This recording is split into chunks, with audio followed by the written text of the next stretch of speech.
Suitcase গোছাচ্ছে যে? মা রোজ রোজ telephone করছেন আর বরুণারও বিয়ের কথা হচ্ছে, তাই আমারও আর এসব ভালো লাগে না বাছা।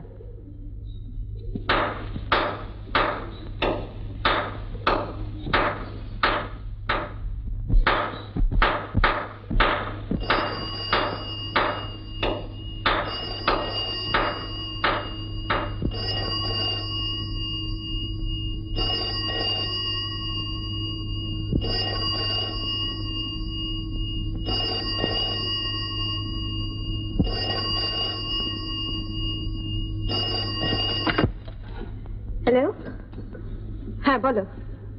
ভালো, কি আবার হবে? হ্যাঁ, ও তুমি আমার গলার স্বরে বুঝতে পারছো? হাসির কথা নয় অর্চনা।